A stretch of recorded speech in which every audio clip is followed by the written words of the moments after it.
Ang pagtulong sa kapwa ay isang paraan ng pagiging mabuti. Ngunit paano kung sa kabila ng pagtulong mo at kabutihan na yung pinakita, ay ikaw pa ang malalagay sa isang sitwasyon kung saan kailangan mong makipaglaban para mabuhay? Totoo nga ba na hindi porke mabuti kang tao ay mabuti rin ang babalik sa'yo? Magandang araw po sa inyo, Sir Blair, at maging sa inyong mga masusugid na tagapakinig sa inyong YouTube channel. Naniniwala po ako na basta gumawa ka ng kabutihan, ay ang Diyos na ang bahalang bumawi sa'yo. At sa kwentong ibabahagi ko, ay napatunayan ko na minsan may ginagawa ang Diyos sa buhay natin na sa una ay inaakala nating parusa sa kabila ng pagiging mabuti natin.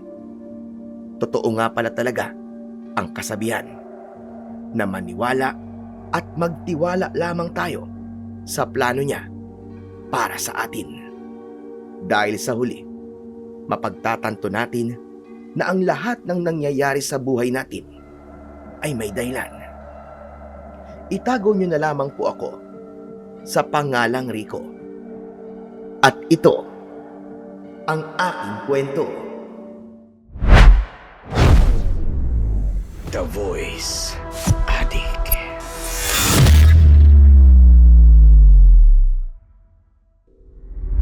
Oh, bakit ngayon ka lang umuwi? 2:00 na ng madaling araw ah. Kanina pa ako naghihintay sa'yo. Nag-aalala na ako sa'yo kanina pa at baka kung ano na nangyari sa'yo. Bakit kasi hinintay mo pa ako? Sana natulog ka na. Wala naman ako sinabing hintayin mo ko. At ang sabi ko sa'yo, pupunta ako sa bahay ni Donna kasi birthday niya, di ba? Kay Donna ka ba talaga galing? Oo, bakit? Nagdududa ka ba? Na doon ako nagpunta? Nagpunta ako sa bahay ni Donna. Ang sabi niya, hindi ka pumunta doon at hindi rin niya birthday. Saan ka ba talaga galing, Fatima? Pwede bang kahit ngayon lang, maging totoo ka sa akin?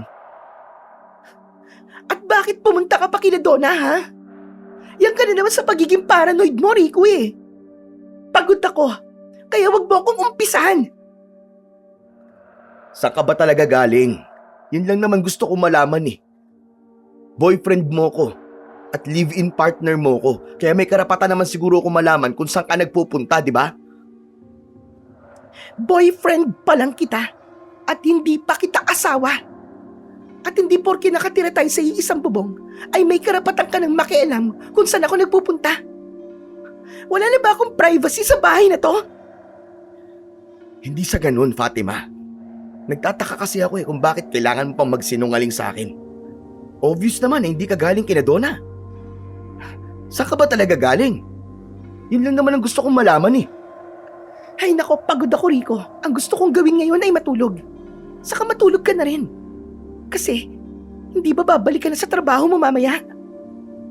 Hindi ako makakatulog hanggat di mo sinasabi sa akin kung saan ka pumunta. Okay, sige. Bahala ka mapuyat dyan.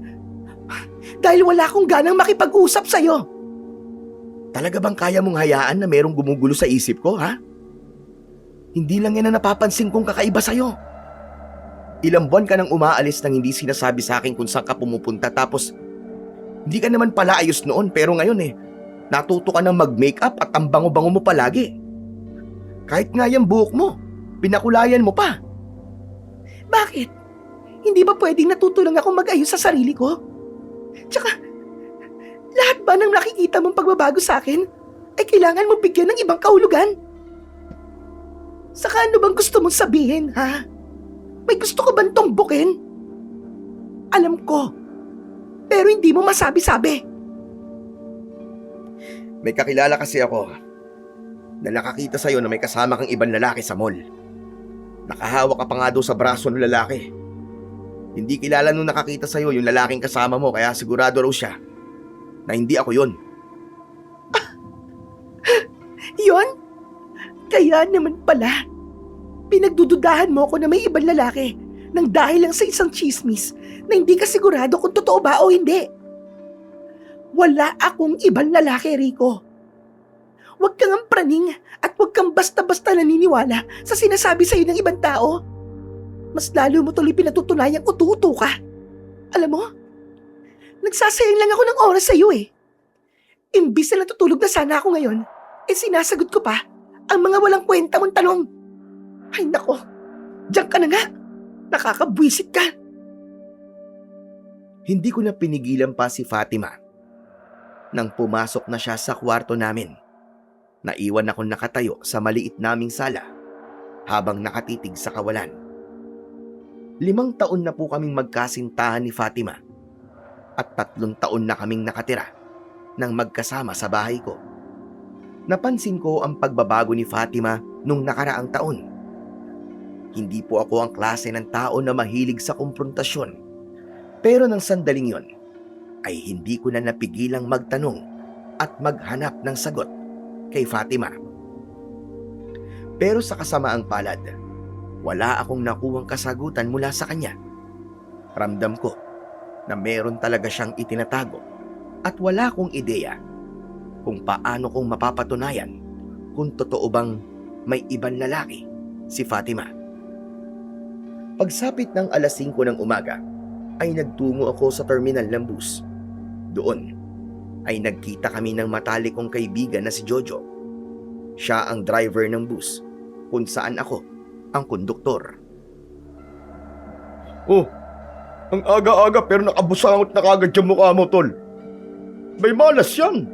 Dapat nakangiti ka kagad para maging maayos ang biyahe natin ngayon. Pambira ka, oo. Saka, kababalik mo lang sa trabaho kaya dapat ay masaya ka. Ilang araw ka rin may sakit, di ba? Paano naman ako makakangiti kung nag-away kami kaninang madaling araw ni Fatima? Oh, bakit? Ano ba pinag-awayan yung dalawa?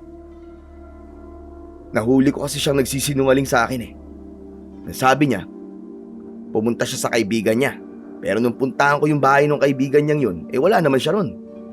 Tapos nang sabihin ko yun sa kanya at tanungin kung saan talaga siya nagpunta, siya pa ang nagalit sa akin. Para bang sinadya niya magalit sa akin para hindi ko na siya kulitin sa pagtatanong eh. Ay naku, alam mo, tol. Karamihan sa mga babae ngayon ay ayaw nang nakikialam sa kanila ang boyfriend o asawa nila. Hindi na kagaya nun ng mga babae ngayon. Di ba? Dati ang mga babae ay under palagi sa mga lalaki yan. Pero ngayon, kaya na nilang magdesisyon para sa sarili nila. Baka kasi kapag palagi ka nakikialam kay Fatima, ay masakal siya at iwanan ka niya. Alam ko naman yun, Joe. Pero iba kasi itong ginagawa ni Fatima eh. Pagsisinungaling na yun sa kanya. Kaya pakiramdam ko tuloy eh. May iba siyang lalaki. Ano ka ba? Huwag kung ano-anong iniisip mo, tol. Mahal ka ni Fatima. Nakikita at nararamdaman ko yun kapag kasama niyo akong dalawa. Sakayaan mo lang siya sa gusto niyang gawin. Teka, nag-almusal ka na ba? Di pa nga eh. Mabuti pa. Ililibre kita ng almusal. Tamang-tama kasi di pa rin ako kumakain eh.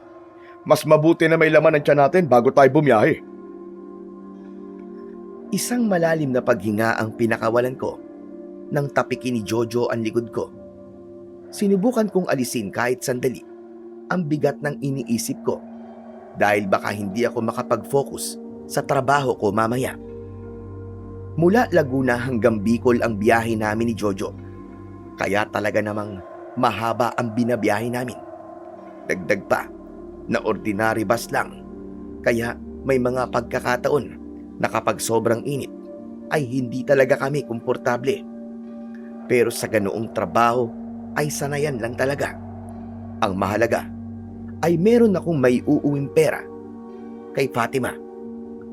Matapos ang aming pagbiyahe, ay hinintay ko si Jojo sa labas ng terminal ng bus dahil kinakausap siya ng aming operator. Mula sa aking bulsa ay inilabas ko ang isang singsing na matagal ko nang binili. Hindi ko namalayan na nasa tabi ko na pala si Jojo at kinuha niya ang singsing. Uy! Ganda nito ah! White gold ba to, tol? Saan mo to binili? Akin na nga yan, tol. Ikaw talaga. Ang hilig mong manguha ng hindi naman sa'yo. Damot naman ito. Oh, yan ang singsing mo. Pero bakit may ganyan ka? Ang tagal na natin magkakilala pero ngayon lang kita nakitaan ng ganyang alahas. Hindi, matagal ko na itong binili. Pinag-ipunan ko talaga to kasi ito ang singsing na ibibigay ko kay Fatima kapag niyaya ko na siyang magpakasal sa akin.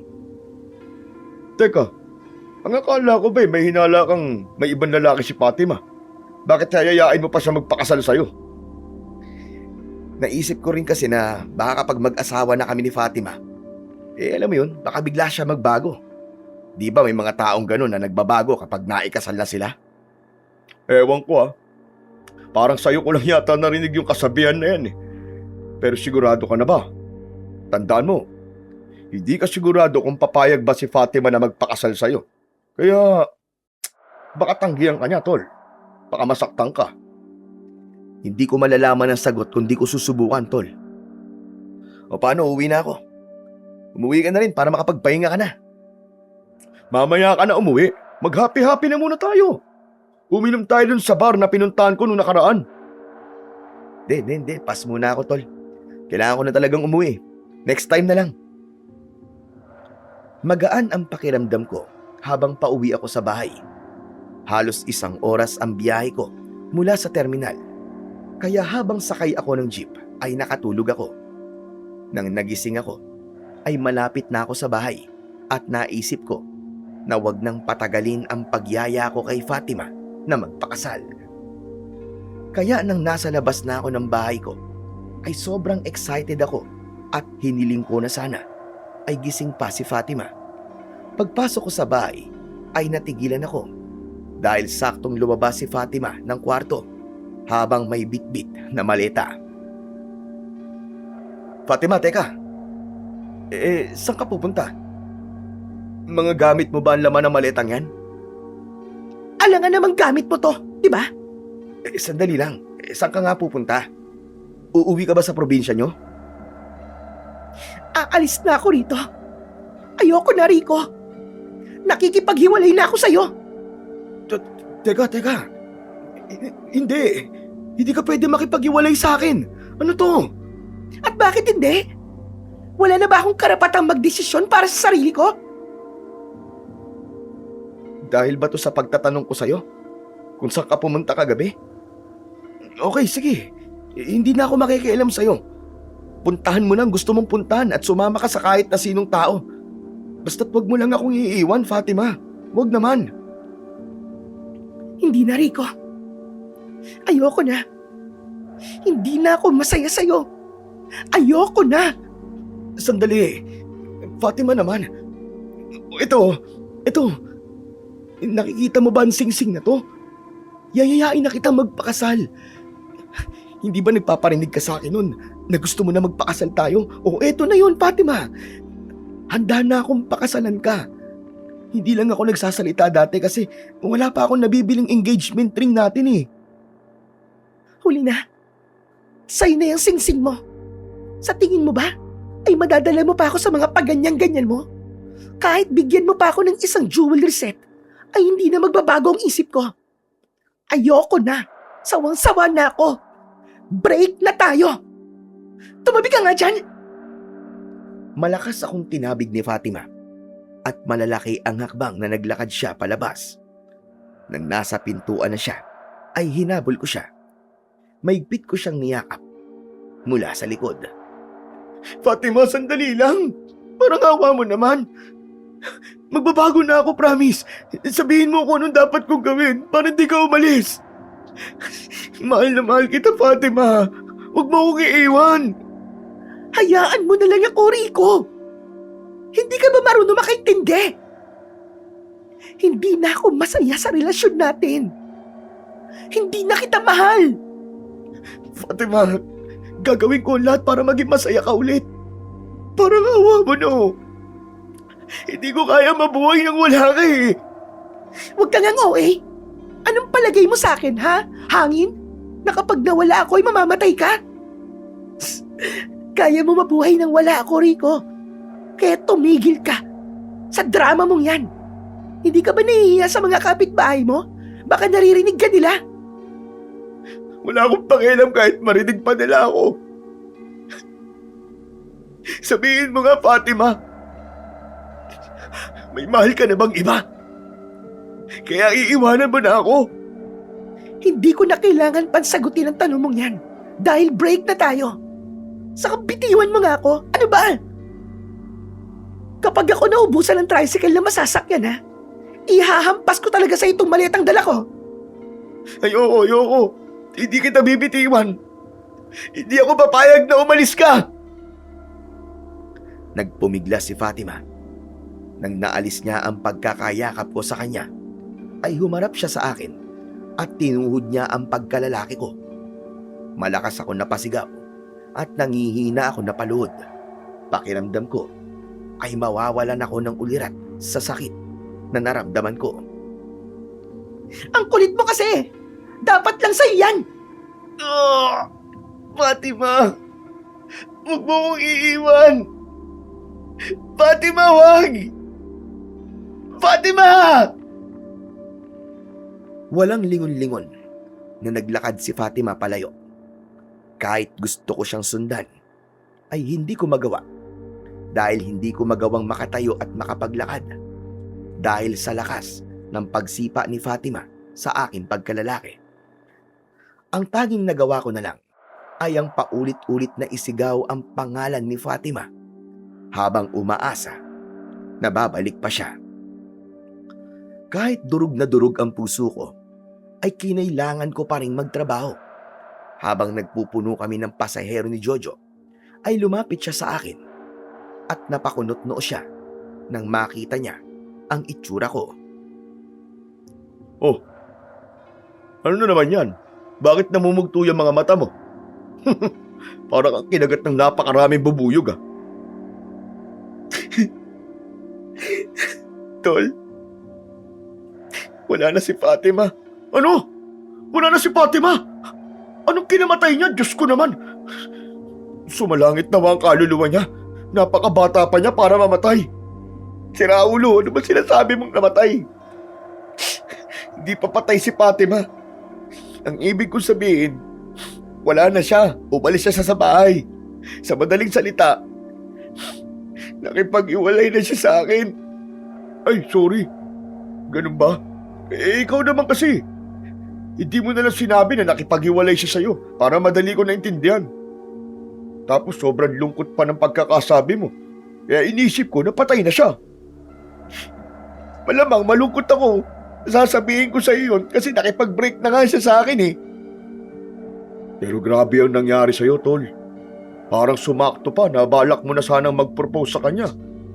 Tapos bigla naman siya nakipag-iwalay. Ewan ko, Jo. Pero pakiramdam ko matagal niya ng plano makipag-iwalay talaga sa akin eh. At kagabi lang siya nagkaroon ng lakas ng loob na gawin yun. Hindi ko na tuloy alam kung paano ako mabubuhay ngayon eh.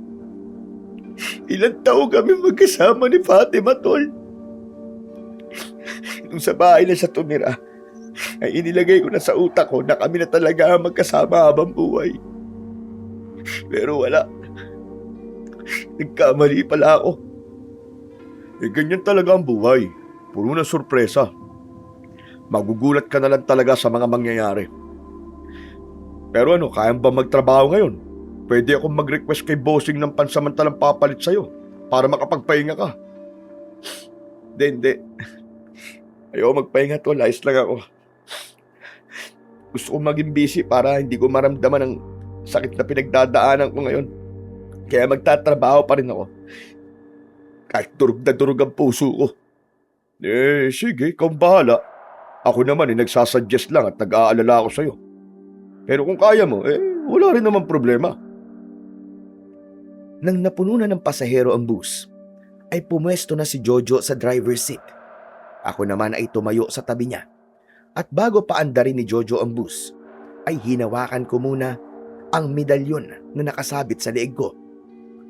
Bumulong ako roon na sana ay maging ligtas ang biyahe namin. Sa pagbukas ko ng aking mga mata, ay nakita ko si Jojo na nakatingin sa akin.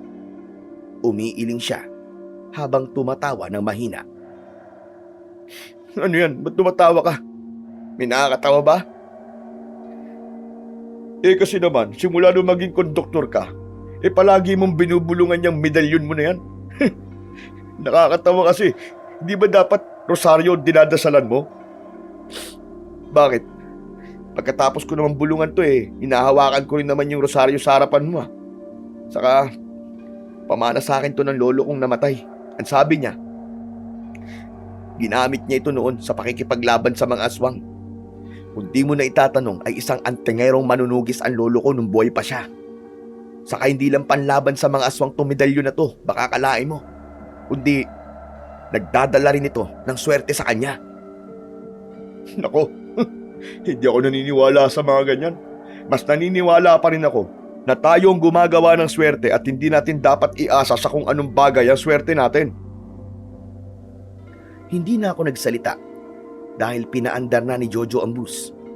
Nagsimula na akong magbigay ng tiket sa mga pasahero at pagkatapos ay saka ko naningil ng kanilang pamasahe.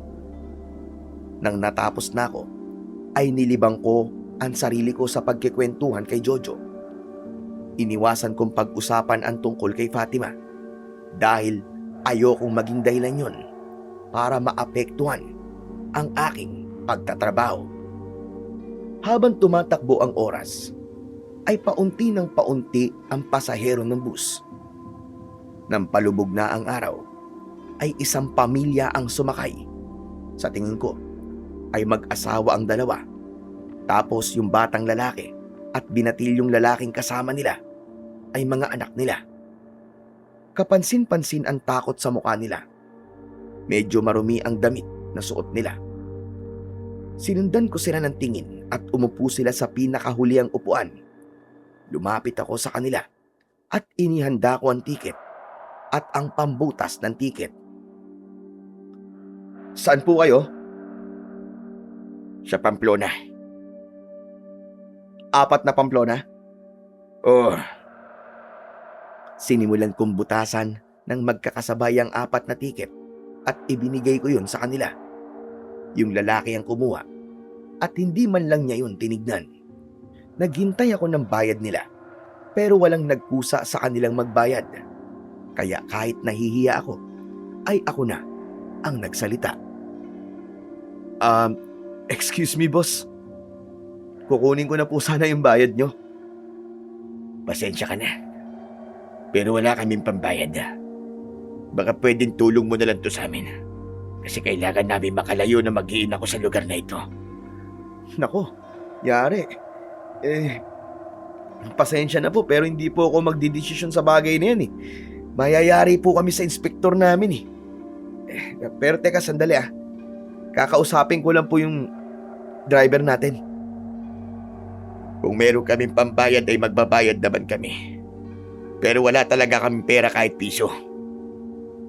Iniwanan ko sandali ang mag-anak at pinuntahan ko si Jojo. Jo, may problema tayo. Ano yun? Yung isang pamilyang bagong sakay. Walang pambayad ng pamasahe. Anak ng problema nga yun. Di pababain natin. Sandalit, maghahanap ako ng pwede nating hintuan. Teka, sandali lang tol. Ano kasi, mukhang nakakaawa kasi yung mag-anak na yun. Parang wala talaga silang pera. Saka kinapalan lang nila ang mukha nila na sumakay sila ng bus. Sabi pa nga kung may pera daw sila, magbabayad sila. Sa Pamplona kasi ang punta nila. Kung maglalakad nga naman sila, baka kung anong oras na silang makarating doon. Natikita mo na ba yung mga yun? Oo 4 na ticket. O sige, sabihin na natin nakakaawa nga sila. Pero mas nakakaawa tayo niyan. Natikita mo na pala tapos hindi magbabayad. Abunado tayo dyan. Ang liit na nga ng kita natin mababawasan pa. Paano kaya? Teka. Okay, ganito na lang. Kakausapin ko yung inspektor na aakyat dito mamaya. At ako na magpapaliwanag sa kanya. Total, ako nagtikit dun sa mag-anak Kaya sasabihin ko, nasasahod ko na lang ibawas yung pamasahe nila. Aba, seryoso ka ba dyan, tol? 4 na Pamplona yun. Baka nagbibigla ka sa sinasabi mo. Alam ko. Pero, wala, inaawa talaga ako sa kanila eh. Ikaw ang bahala. Basta labas ako dyan ha. Kumapagalitan ka ng inspektor natin. Binalikan ko yung isang pamilya sa hulihan ng bus at agad kong pinaramdam sa kanila na okay na ang lahat sa pamamagitan ng pagngiti. Ayos na. Wala na po kayong dapat ipag-alala. Ako na po magbabayad sa pamasahin yung 4. Talaga? Totoo ba yung sinasabi mo? Opo. At ihatid po namin kayo hanggang sa Pamplona. Maraming salamat sa iyo. Tatanawin naming malaking utang na loob itong tulong mo sa amin. Walang-wala lang talaga kaming pera. Kaya, pasensya ka na. Walang anuman po. Dumaan din po ako sa ganyan na wala akong pera kahit piso kaya naiintindihan ko po kayo. Natutuwa pa nga po ako kasi nagsabi kayo ng totoo at hindi yung gaya ng ginagawa ng iba na nagtutulog-tulugan pa para hindi masingil ng pamasahe.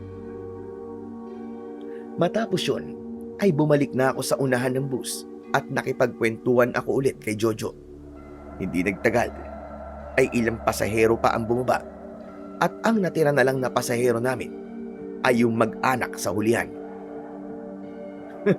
Ibang klase ka rin talaga, tol. Hindi ko kaya ang ginawa mo. Bago kasi ako tumulong, ay sisiguraduhin ko na hindi ako mawawalan. Hindi ako kagaya mo na kahit mawalan ka, ay tutulong ka pa rin. Siyempre, tol, naranasan ko na rin kasi yung buhay na walang-wala ako kaya alam ko yung pakiramdam ng ganun eh. Saka pwede ko namang sabihin sa mga boss natin na unti-untiin yung pagbawas sa sahod ko at huwag nilang biglain.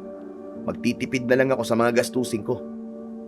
Sa bagay, makakatipid ka nga pala ngayon kasi mag-isa ka na lang sa bahay mo, di ba? Wisit ka. Talagang pinaalala mo pa. Iniiwasan ko na nga mapag-usapan natin si Fatima tapos binanggit mo pa. Hindi ko binanggit ang pangalan ni Fatima, ha?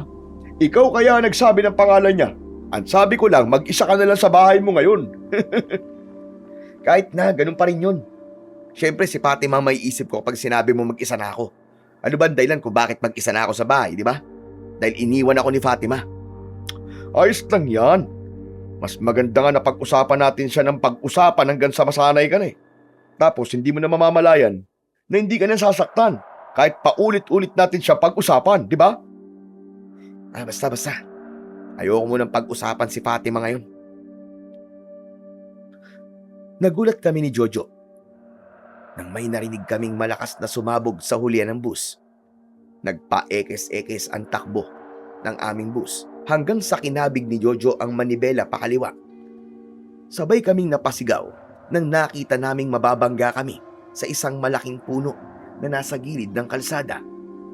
Nang sumalpok ang unahan ng bus sa puno, ay inakala kong katapusan ko na dahil nakatayo ako. Pero tila may kung anong puwersa ang nagprotekta sa akin ng sandaling yon. Natumba lang ako at hindi ako nagkaroon ng kahit na anong sugat o pinsala sa aking katawan. Diyos ko! Ayos ka lang ba, tol? Oh, ikaw? Ayos lang ako. Butit naka-seatbelt ako. Pabira. Bukod sumabog yung gulong natin sa hulihan ah. Sandali, titignan ko lang yung mga pasahero natin. Nagmamadali kong pinuntahan ang mag-anak sa likod. Pero nagtaka ko dahil wala na sila roon. Naguguluhan naman akong bumalik kay Jojo. Ano? Kumusta yung mga pasahero natin? Okay lang ba sila? Hindi ko alam eh. Ano? Paano hindi mo alam? Wala sila dun eh. Wala sila sa likod. Hindi ko alam kung lumabas ba sila sa bintana o... Ewan. Pero bakit naman nila gagawin yun? Baka nung bumangga tayo sa puno, ay tumalsik sila palabas ng bintana. Talagang silang 4 lang ang tumalsik. Kung 1 o 2, maniniwala pa ako pero 4 silang nawawala, tol. Alam mo, huwag na nating isipin kung ano nangyari sa kanila. Tawagan mo na lang muna yung operator natin para makapagpadala na sila ng tulong dito. Pabira naman kasi yan, di tayo nagdadala ng reserve. Kaya hindi tayo makakapagpalit ng gulong. Tol, may signal ka ba? Tingnan mo, wala akong ka-signal-signal oh. Sandali, titignan ko lang ang cellphone ko. Anak nang, wala rin ako signal. Ay sige, lumabas tayo at baka sa labas may signal. Kapag binamalas ka nga naman, oo. Nauna akong lumabas ng bus para maghanap ng signal. Nagpalipat-lipat ako ng pwesto, pero kahit saan ako pumunta, ay bigong makasagap ng signal ang cellphone ko. Ganon din si Jojo. Panay na ang mura niya. Isa pang problema namin ay wala kaming makitang dumadaan na kahit na anong sasakyan sa kalsadang yon. Wala ring bahay na malapit, kaya wala talaga kaming mapaghihingan ng tulong. Pinuntahan namin yung sumabog na gulong sa hulihan. Kapwa kami nagtaka ni Jojo dahil kakaiba ang itsura ng gulong.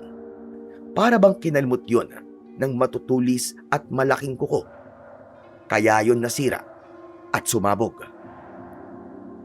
Hindi naman ganyan ang itsura ng gulong kapag sumabog, di ba? Ano nangyari dyan? Kaya nga eh.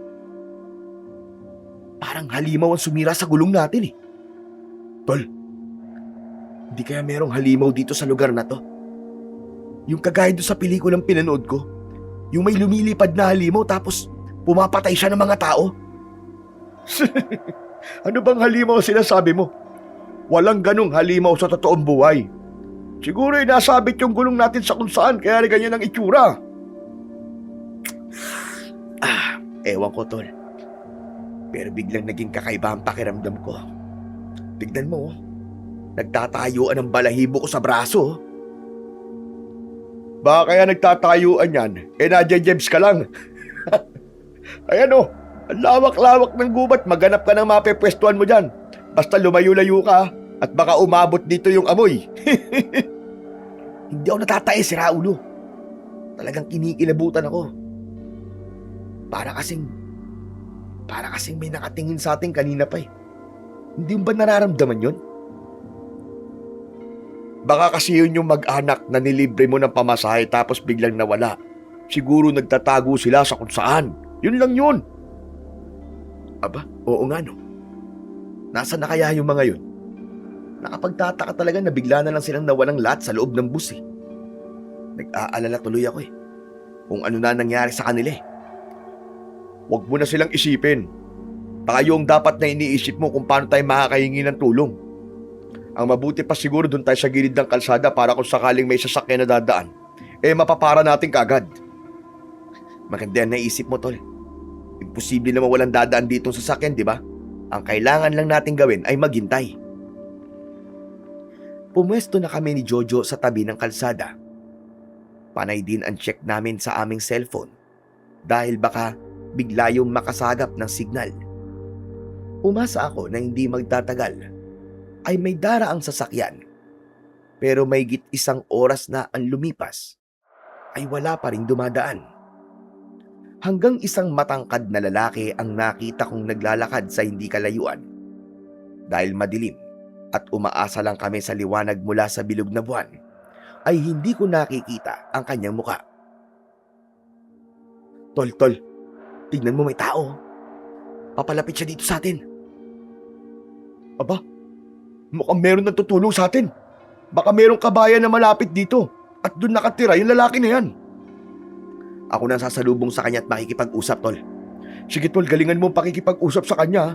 At kung meron siyang cellphone, tignan mo kung may signal. Naglakad ako palapit sa lalaki. Habang paliit ng paliit ang agwat namin sa isa't isa, ay unti-unti ko ring nakikita ang itsura niya. Huminto ako sa paglalakad nang napansin kong kakaiba ang kanyang muka. Kulay pula ang kanyang mga mata at maihahalin tulad sa isang halimaw ang itsura niya. Matutulis ang mga ngipin niya at may umaagos na laway sa gilid ng kanyang bibig. Malakas akong sumigaw nang umangil na parang mabangis na hayop ang lalaki. Tumakbo ako pabalik kay Jojo at hinawakan ko siya sa kamay. Hinila ko siya papasok sa gubat na nasa gilid ng kalsada habang nakasunod sa amin ang nakakatakot na lalaki. Ano ba yun? Ano ba nangyayari? Bakit ay tumatakbo? Pambira ka, oo! Yung lalaki, nakakatakot yung itsura niya. Para siyang halimaw. Anak ng putya, sabi ko na nga ba eh. May halimaw sa lugar na to eh. Baka naman mukhang halimaw lang siya pero hindi naman talaga siya halimaw. Uy, ano ba? Napapagod na ako.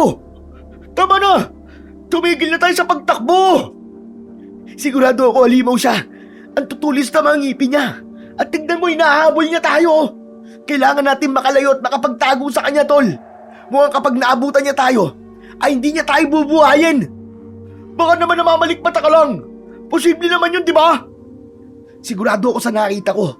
Kaya kung gusto pang mabuhay, Jo, tumakbo ka lang ng tumakbo hanggang may lupa. Kahit napapagod na kami, ay mas binilisan namin ni Jojo ang pagtakbo. Ngunit sa hindi inaasahang pangyayari, ay biglang nadapa si Jojo. Sumubsob siya sa lupa at paglingon ko, nakita kong palapit na sa kanya ang halimaw. Pero bago pa man makalapit kay Jojo ang halimaw, ay dumating ang lalaking sumakay kanina sa bus na walang pambayad ng pamasahe.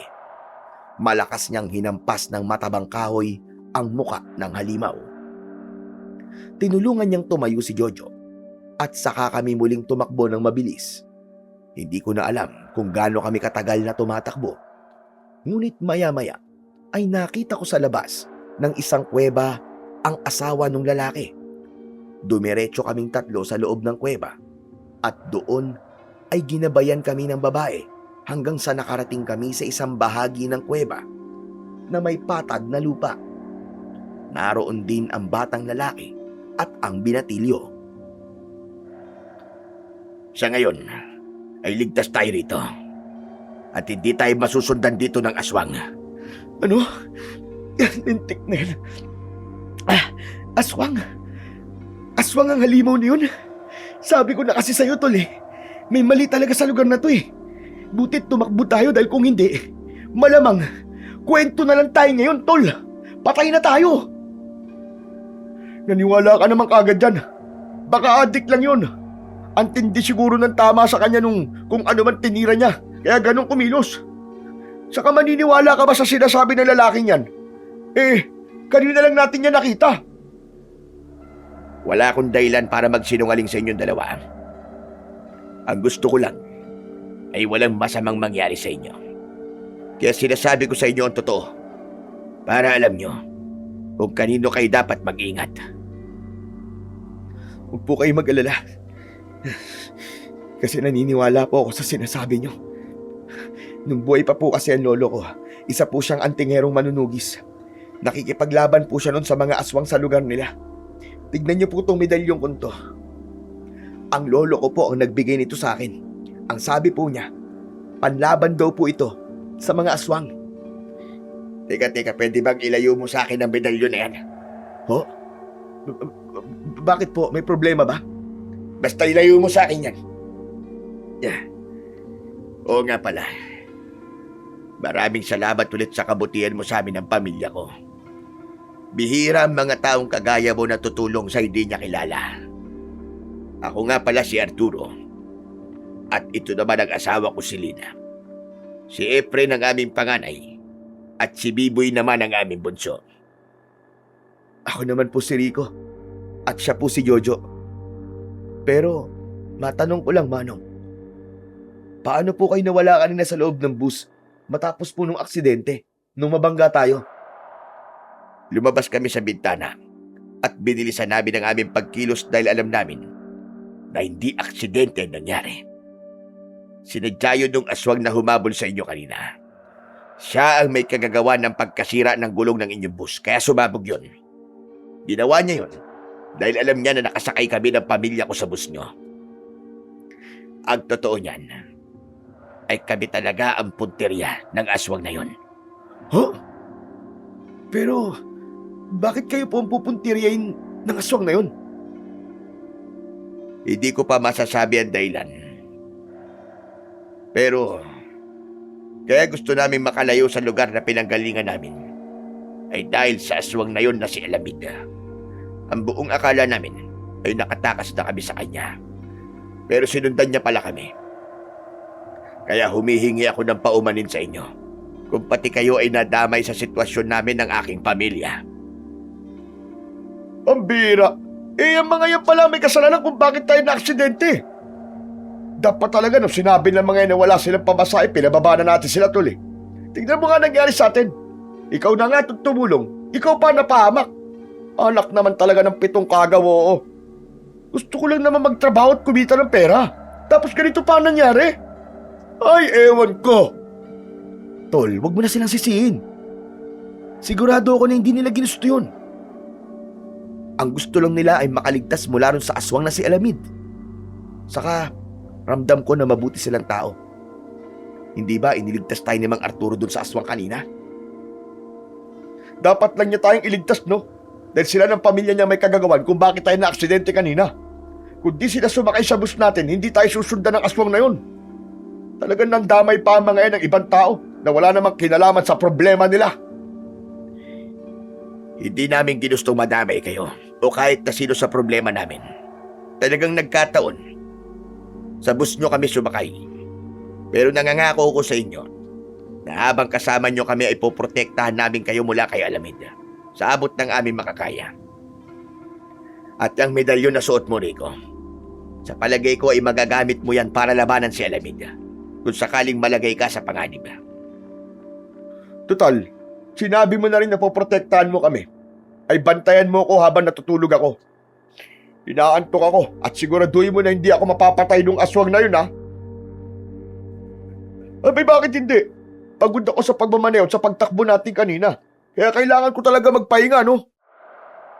Bukas ng umaga na tayo lumabas sa kuweba para siguradong ligtas tayo mula sa pesteng aswang na yun. Tama ang sinabi mo. Kailangan lang natin maghintay na mag-umaga bago tayo lumabas dito sa kuweba. Dahil hindi ligtas sa labas ngayon. Kailangan natin magpaumaga rito. O paano? Diyan na kayo, matutulog muna ako. Ayoko na maingay, ha? Saka huwag niyo akong gigisingin kung hindi naman importante ang dahilan. Naghanap si Jojo ng matutulugan. Sa hindi kalayuan ay humiga siya sa isang malapad at makinis na bato. Tumagilid siya at ginawa niyang unan ang kanyang mga kamay. May halong awa na tinignan ko si Mang Arturo at ang kanyang pamilya. Wala akong ideya kung bakit sila hinahabol ng aswang na si Alamid.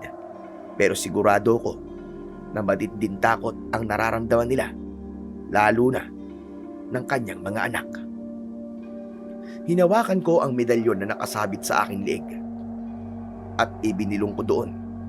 Natulungan niya ako sa kung ano ang dapat kong gawin at hiniling ko rin na bigyan niya ako ng proteksyon mula sa aswang. Tumahimik na kaming lahat dahil baka marinig kami ni Alamid. Nasigurado kong hinahanap ang aming kinaroroonan. Habang tulog na tulog si Jojo, ay nakikiramdam kami ni Mang Arturo. Maya-maya ay nakaramdam ako ng antok, kaya nagpaalam na rin ako kay Mang Arturo na iidlip muna ako. Tatabi na sana ako kay Jojo nang nakapako ang cellphone niya sa tabi niya. Kinuha ko yun at hindi ko alam kung bakit bigla kong naisipan na pakialaman yon. Walang password ang cellphone niya, kaya malaya ko yung nabuksan. Tinignan ko ang inbox niya at parang sumabog ang ulo ko nang nakita ko roon ang palitan nila ng mensahe ni Fatima. May mga sweet na palitan sila ng message sa isa't isa at nabasa ko rin doon ang paghimok ni Jojo kay Fatima na hiwalayan na ako dahil plano ko nang mag-propose ng kasal kay Fatima. Nakalagay na doon na gusto ni Jojo na hiwalayan na ako ni Fatima bago ko pa maisagawa ang proposal. Umakit sa ulo ko ang matinding galit. Itinihaya ko si Jojo at hinawakan ko ang kwelyo ng damit niya. Sabay suntok sa mukha niya. Nagtatakang nagising si Jojo at muli ko siyang sinuntok. Walang hiya ka, hayop ka! Akala ko kaibigan kita! Traitor ka pala! Tol, ano ba nangyari sa'yo? Nakalimutan mo naman kung sino ako? Ako to, si Jojo! Hoy! Kaibigan mo ako! Hindi ako yung aswang! Kaya bakit mo ako sinusuntok? Anong hindi aswang? Masahol ka pa sa aswang dahil inaswang mo si Fatima sa akin! Ano? Hindi ko alam ang sinasabi mo. Saan mo naman nakuha yung inaswang ko sa'yo si Fatima?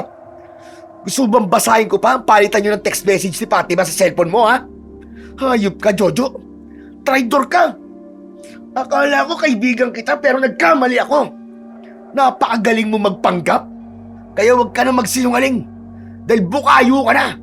Alam ko ng lahat. Sorry, Tol. Hindi namin sinasadya ni Fatima na nagustuhan namin ang isa't isa. Nangyari na lang yun ng biglaan eh. Hindi naman namin kayang pigilan ang nararamdaman namin. At ayaw ka namin masaktan. Kaya mas pinili namin huwag sabihin sa'yo. Dapat nga'y sinabi nyo na lang kagad sa akin. At baka natanggap ko pa yun, hayop ka.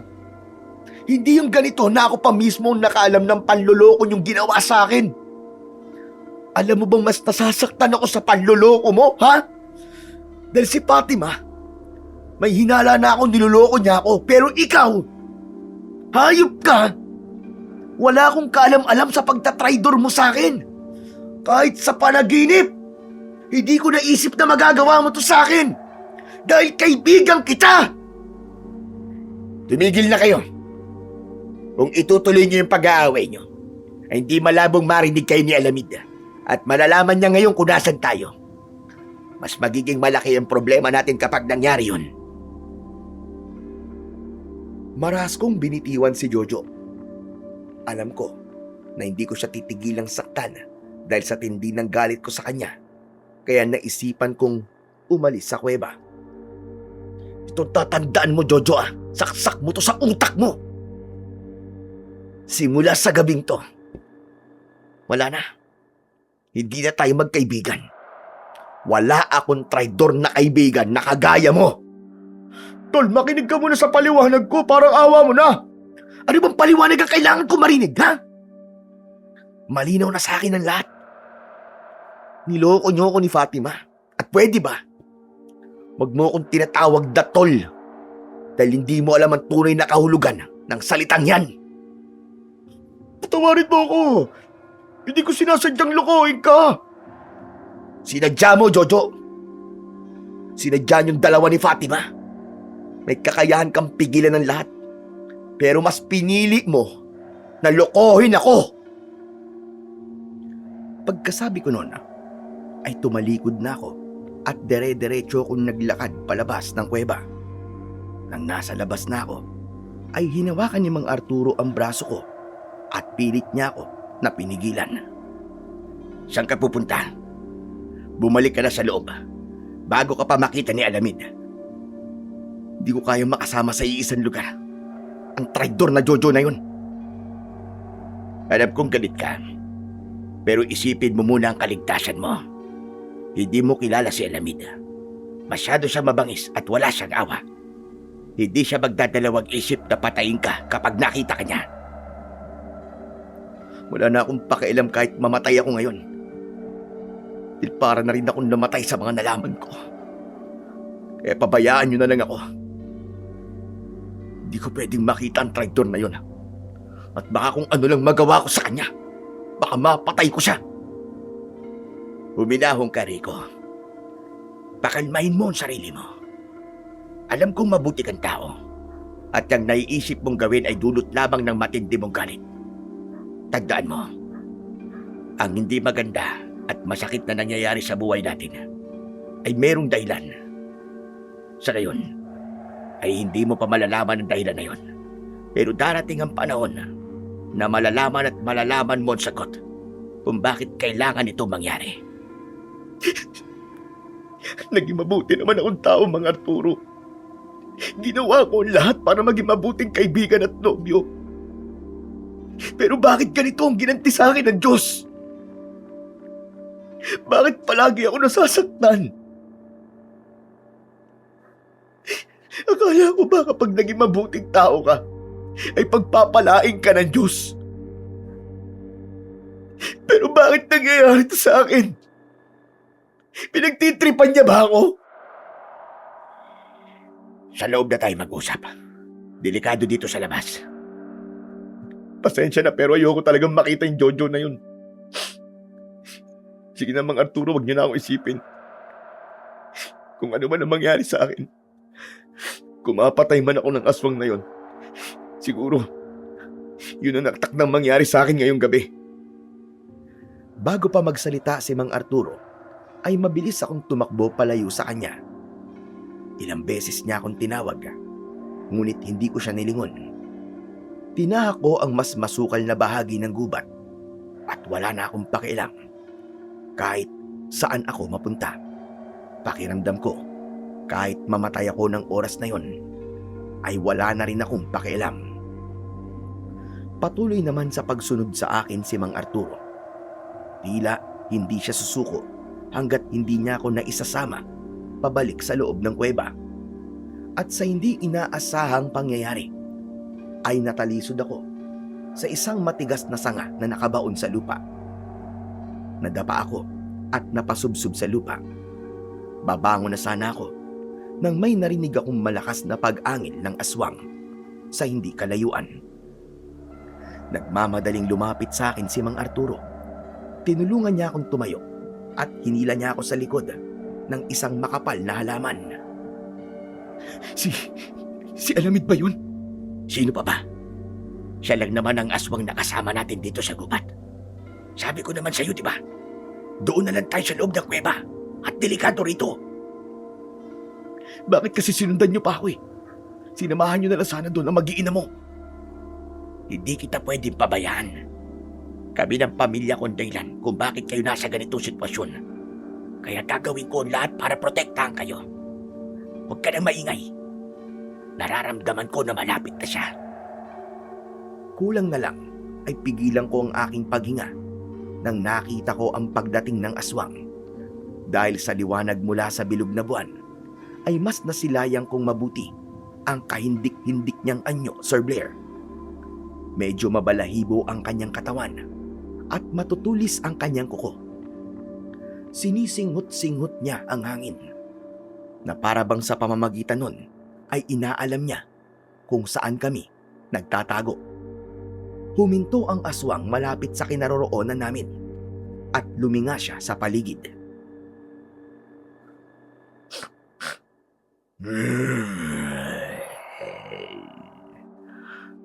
Naaamoy kita, Arturo.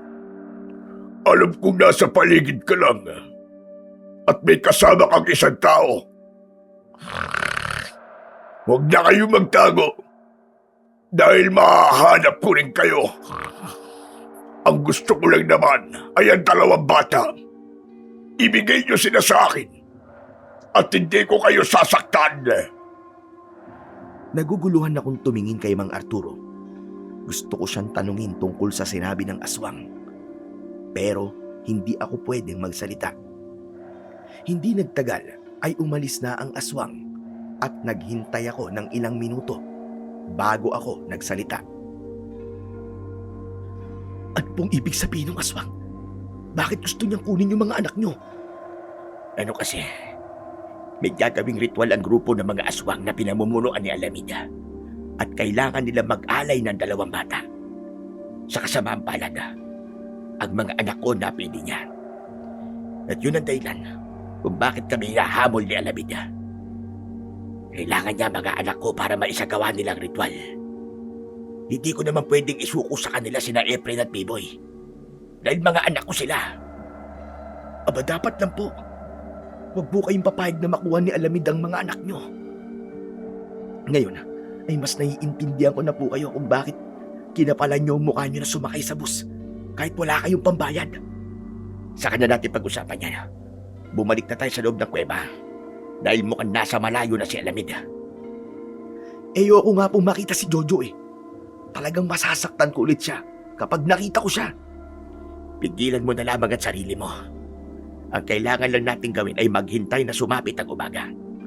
At kapag sumikat na ang araw, ay saka mo harapin ang kaibigan mo.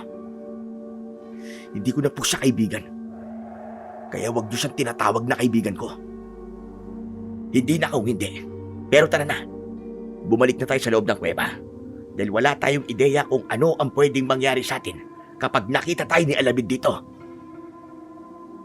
Dahil ramdam kong hindi babalik sa kuweba si Mang Arturo nang hindi ako kasama, ay pumayag na ako sa gusto niya Ayoko kasing mapahamak siya ng dahil sa akin. Hindi yun kaya ng aking konsensya, lalo na at may pamilya siya.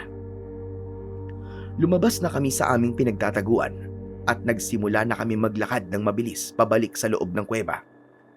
Ngunit makalipas ang ilang minuto, ay biglang huminto si Mang Arturo at tumingin siya sa paligid. Bakit po? May problema po ba, Mang Arturo? Nararamdaman niyo naman po ba yung aswang? Hindi. Nakalimutan ko na kasi ang daan pabalik sa kuweba. Ano? Paano tayo makakabalik doon? Kahit po ako hindi ko na rin alam ang pabalik sa kuweba dahil hindi ko naman naisip na tandaan ang dinadaanan natin kanina. Hindi talaga ako pamilyar sa kagubatang ito. Ngayon lang kasi ako nakarating sa lugar na to. Kaya hindi ko kabisado ang pasikot-sikot dito. Ako. Pasensya na po, kasalanan ko to Hindi ko sana hinayaang mangibabaw ang galit ko. Ay hindi mangyayari sa atin to. Huwag mo nang sisihin ang sarili mo. Dahil makadadagdag lang yan sa bigat sa dibdib mo. Saka walang maitutulong yan sa sitwasyon natin ngayon. Ang mabuti pa ay maglakad-lakad tayo at baka swertihin tayo makita ang kuweba. Magsisimula pa lang sana kaming maglakad nang biglang lumitaw ang aswang sa aming unahan. Nakangisi siya at nanlilisik ang mga mata.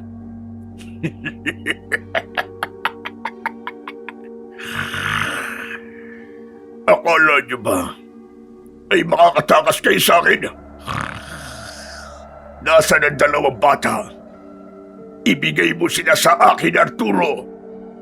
Dadaan ka muna sa ibabaw ng aking bangkay bago mo sila makuha. At kung sa palagay mo'y natatakot ako sa iyo, nagkakamali ka, Alamid. Handa akong gawin ang lahat para mapatay ka nang sa kanon ay matigil na kasamaan mo.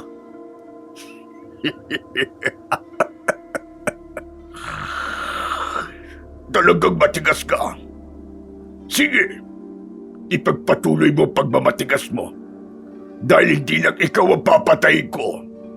Isasama ko na rin ang taong kasama mo at pati na ang iyong mahal na asawa.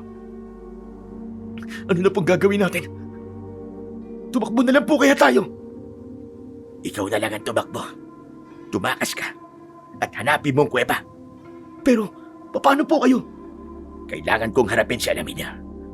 Kailangan ko siyang patayin para matapos ng problema natin. Huwag ka mag-alala. Dahil susunod ako sa iyo kapag napatay ko na ang aswang na yan. Pero, baka kung ano pong mangyari sa inyo Sinabi ng tumakas ka na, Rico. Iligtas mo ang sarili mo. Kahit labag sa kalooban kong iwanan si Mang Arturo, ay sinunod ko pa rin ang sinabi niya. Naisip ko na wala na rin naman akong maitutulong sa kanya. Bago ako tumalikod, ay nakita kong pasugod na ang aswang kay Mang Arturo. Mabilis akong tumakbo palayo, ngunit bigla akong huminto nang narinig ko ang malakas na sigaw ni Mang Arturo. Sigurado ko na nasaktan siya, kaya siya sumigaw ng ganun. Kusang gumalaw ang kamay ko at hinawakan ko ng maigpit ang aking medalyon. Hindi. Hindi ko pwedeng iwanan si Mang Arturo. Kailangan ko siyang tulungan. Lo, kung naririnig niyo po ako, pakiusap. Ikaw na ang kumausap sa medalyong ito at utusan mo siyang bigyan ako ng lakas ng loob at kakayahan na labanan ng aswang na yun. Isang malalim na paghinga ang pinakawalan ko at naghanap ako ng bagay na pwede kong gamitin na sandata. Isang sanga ng puno na may matulis na dulo ang nakita ko. Agad ko yung kinuha at binalikan ko si Mang Arturo. Nang sandaling yon, ay nakahiga si Mang Arturo sa lupa habang nasa ibabaw niya ang aswang. Pinipigilan ni Mang Arturo ang mga kamay ng aswang na nais siyang abutin. Walang pagdadalawang isip na inatake ko ang aswang. Buong puwersa kong isinaksak ang sanga sa likod niya. Umalingaw-ngaw ang malakas na sigaw ng aswang. Mabilis siyang humarap sa akin at hinampas niya ako sa muka gamit ang matigas niyang braso. Pakiramdam ko ay hinampas ako ng 2x2 na kahoy. Nahilo ako at napaupo sa lupa. Nilubayan ng aswang si Mang Arturo at unti-unting lumapit sa akin ng aswang. Sinakal niya ako at walang kahirap-hirap niya akong inangat. Kahanga-hanga ang tapag mo. Pinatakas ka na nga, pero bumalik ka pa rin. Pero alam mo bang karamihan sa matatapang ay namamatay? Wala akong pakialam kung patayin mo ako. Wala na rin namang kwenta ang buhay ko eh. Kaya kung papatayin mo ako, gawin mo na!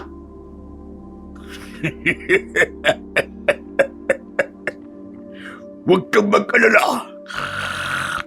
Dahil gagawin kong mabilis ang iyong kamatayan para hindi ka naman makaramdam ng sakit. Sa gilid ng aking mata, ay nakita kong tumayo si Mang Arturo. Labis akong nagimbal nang nagbago ang anyo ni Mang Arturo at naging isa rin siyang aswang. Hindi ako makapaniwala sa nakita ko, Sir Blair. Pakiramdam ko ay nananaginip lang ako ng mga sandaling yon. Nahirapan akong iproseso sa utak ko ang katotohanan na ang taong kanina pa naming kasama ay isa pa rin palang aswang. Hindi napansin ni Alamid ang paglapit sa kanya ni Mang Arturo. Kinalmot ni Mang Arturo sa tagiliran si Alamid. Nabitiwan ako ni Alamid at muli akong napaupo sa lupa. Mabilis na lumayo si Alamid habang sapo ang sugat sa kanyang tagiliran. Hindi pa ako tapos sa inyo. Sisiguraduhin ko na hindi na kayo sisikatan ng araw. Humanda kayo dahil hindi ako titigil hanggat hindi ko nakukuha ang dalawang bata. Matapos sabihin yun ni Alamid, ay mabilis siyang tumakbo palayo hanggang sa tuluyan na siyang nawala sa aming paningin. Nang humarap si Mang Arturo sa akin, ay unti-unti siyang bumalik sa pagiging tao. Inilahad niya ang isa niyang kamay, pero hindi ko yun tinanggap. Natatakot at naguguluhang itinutok ko sa kanya ang hawak kong sanga. Huwag ka lalapit sa akin. Sasaktan talaga kita, subukan mo. Wala kang dapat na ikatakot sa akin, Rico. Ano wala? Nakita ko isa ka ring aswang eh. Siguro, pati yung asawa at mga anak mo yung mga aswang din ano? Anong plano nyo ha? Nagbabait-baitan lang ba kayo tapos sa uli? Papatayin nyo rin kami?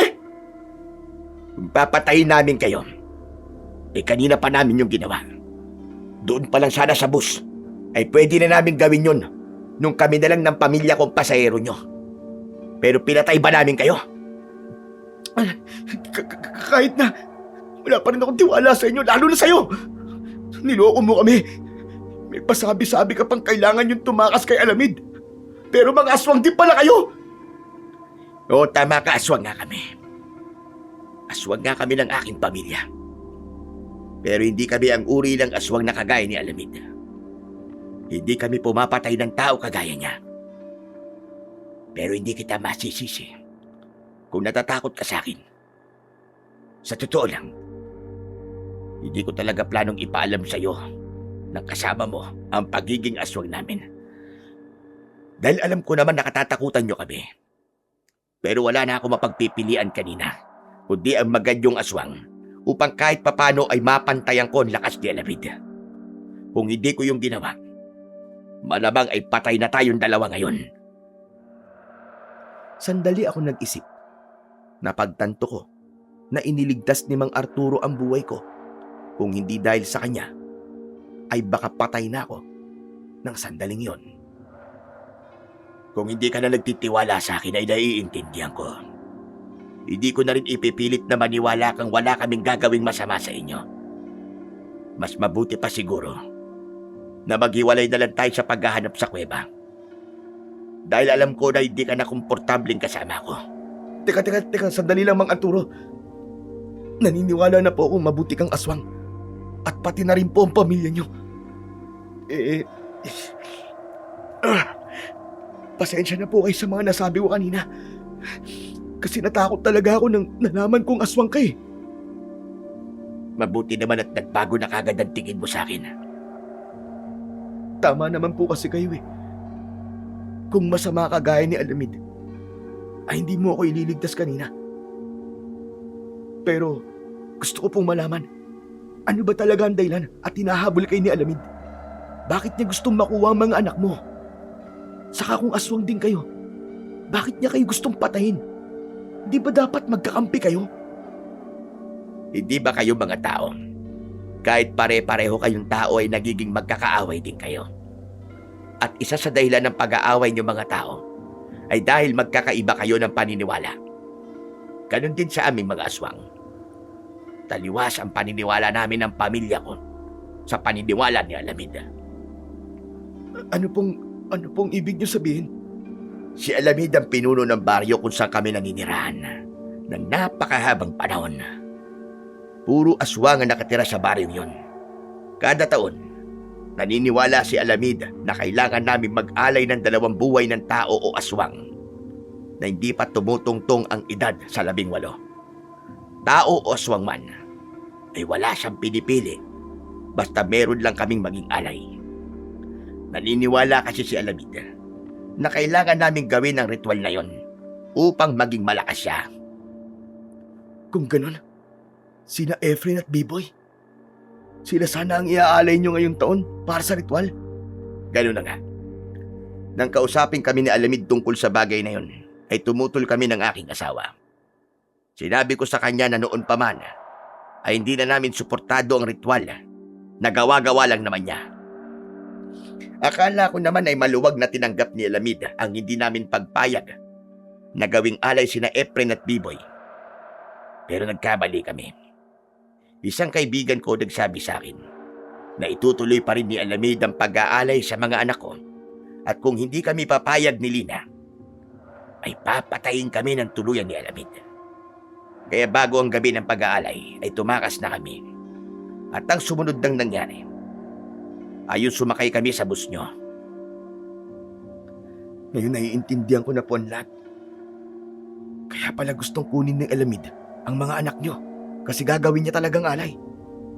Aba kahit ako siguro nasa katayuan niyo ay ganyan din ang gagawin ko.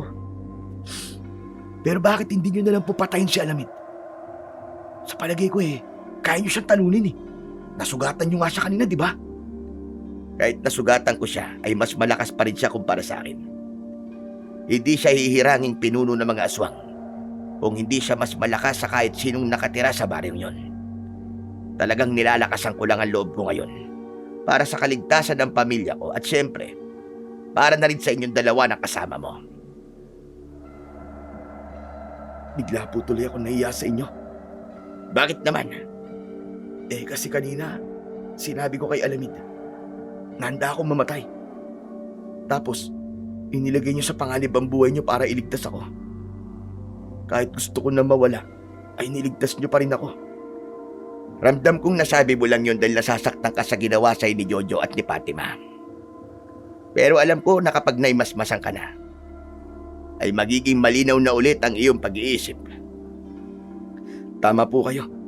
At maraming salamat kasi iniligtas niyo po ako kanina. Utang ko po sa inyong buhay ko.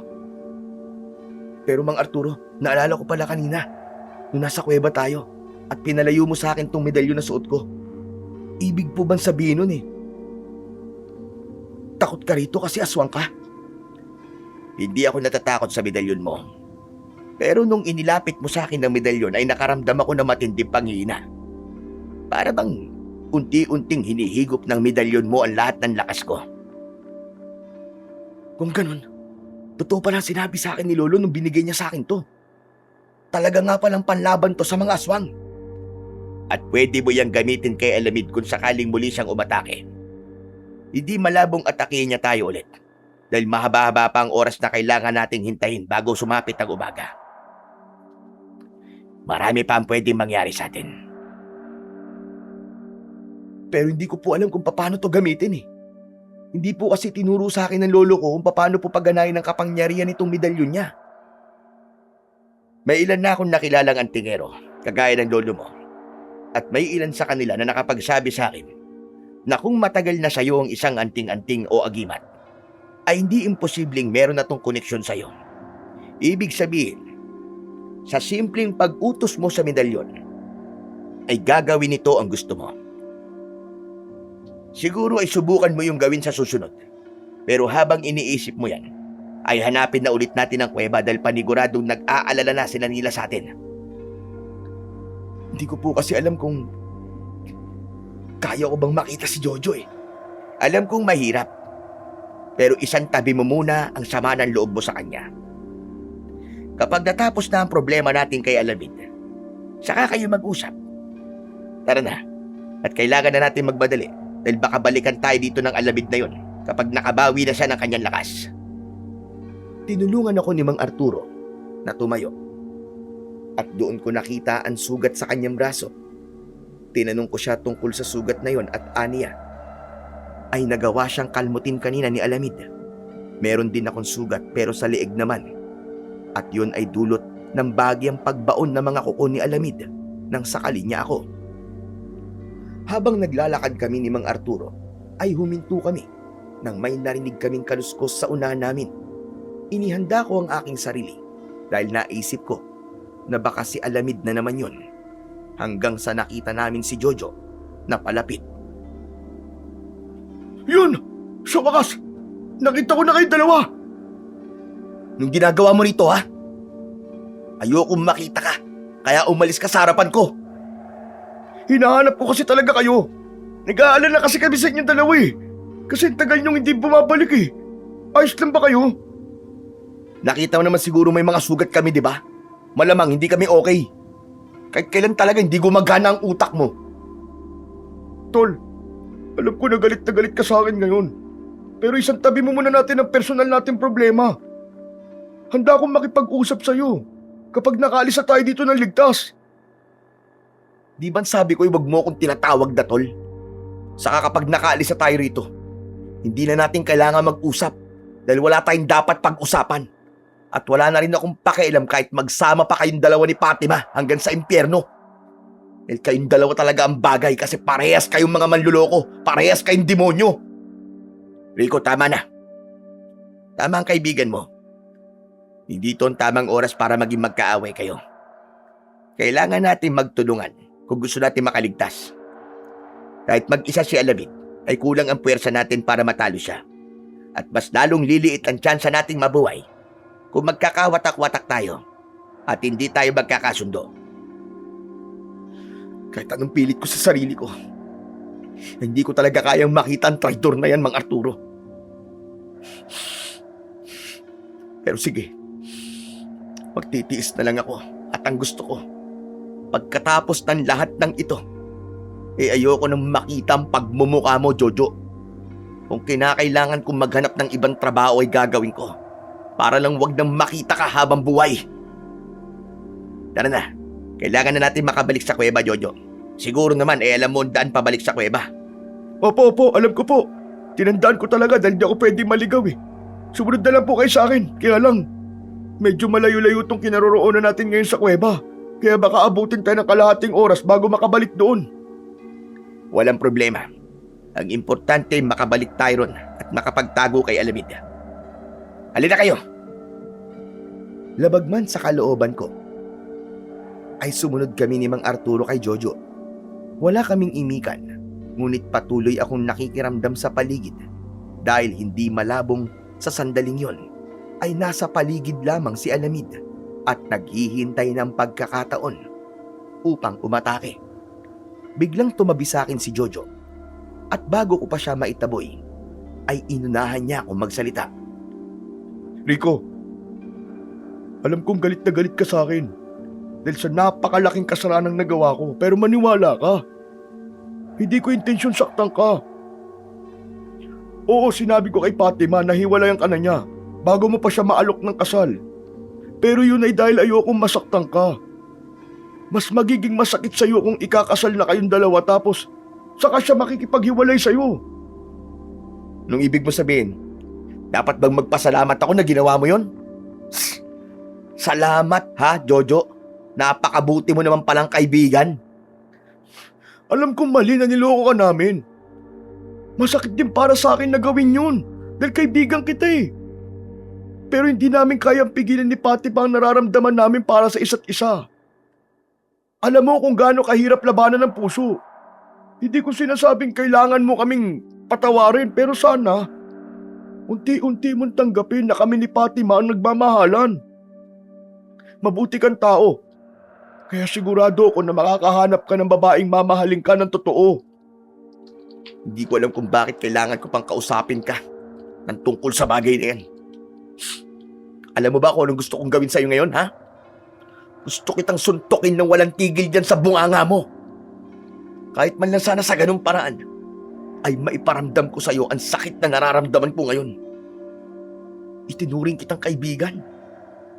Di nga lang kaibigan eh. Kundi para na rin totoong kapatid. Sa totoo lang, wala naman akong pakialam kung nagkakagustuhan kay ni Fatime. Oo, masakit para sa akin yun. Pero sana man lang, isinabi nyo kagad. Hindi yung ako pa nakaalam ng panggagago nyo sa akin. Hindi na nagawang makasagot ni Jojo sa sinabi ko. Pero narinig ko ang pagsingot niya na isang indikasyon na umiiyak siya. May awa akong naramdaman sa kanya ng sandaling yon. Dahil ramdam ko na bukal sa puso niya ang paghingi niya ng tawad sa akin. Pero dahil mas nag-aahari ang galit ko para sa kanya, ay hindi ako gumawa ng kahit na anong paraan upang mapagaan ang kanyang nararamdaman. Hindi nagtagal ay natanaw na namin ang kuweba. Kahit paano ay nagkaroon ako ng pag-asang makakaligtas kami mula sa aswang na si Alamid. Gaya ng sinabi ni Mang Arturo, ang kailangan lang naming gawin ay hintayin na mag-umaga. Ngunit laking gulat naming lahat nang mula sa kuweba ay lumabas si Alamid. Hawak niya sa braso si Aling Lina na bakas ang takot sa muka. Walang iya ka, Alamid! Pakawalan mong kasama ko! Sa wakas, dumating na din kayo. Muntik ko nang patayin ito si Lina dahil kanina pa ako naiinip. Nasaan ang mga anak ko? Anong ginawa mo sa kanila? Yan ang gusto ko ring itanong sa'yo. Wala sa loob ng kuwebang ito mga anak mo. Sila pa naman ang totoong pakay ko kaya ako nandito. Nasaan sina April at Biboy? Ilabas mo sila. Dahil kung hindi, ay mawawalan ka ng asawa ngayong gabi. Hindi ko alam kung nasaan ang mga anak ko. Kung hindi mo sila nakita sa loob ng kuweba, malamang sa oras na to, ay wala na sila rito. Yun na nga ang problema. Wala sila dito nang dumating ako. At sigurado ko na nagsisinungaling ka. Alam kong alam mo kung nasa ng dalawang bata. Kaya kung ayaw mong patayin ko ang asawa mo sa harapan mo, ay dalhin mo sila sa akin ngayon. Kapag pinatay mo si Lina, makikita mo kung ano ang kaya kong gawin. At isa pa, tumiwalag na kami sa'yo. Kaya hayaan mo na lang kami mabuhay sa paraang gusto namin. Pwede ko naman gawin yung sinabi mo. Ngunit ibigay mo muna sa akin ang mga anak ninyo. Sila ang nakatakdang alay at hindi kayo maaaring tumutol sa bagay na yun. Kailangang maisagawa ang ritual. Ano ba ritual na sinasabi mo? Ritual na walang basihan? Ritual na ikaw lang naman ang nakaisip gawin? Ritual na ginagawa mo para magkaroon ka ng dahilang pumatay at kumuha ng mga inosenteng buhay? Dahil alam mong hindi pumapatay ng mga tao ang lahat ng mga aswang sa ating baryo? Hindi ka karapat-dapat na pinuno, Alamid. Imbis na baguhin mo ang tingin ng mga tao sa ating mga aswang, ay hindi ganun ang ginagawa mo. Mas lalo mong binibigyan ng dahilan ng mga tao para matakot at magalit sila sa mga kagaya natin. Huwag mo kong dinilibang, Arturo! Wala na silbi mga sasabihin mo.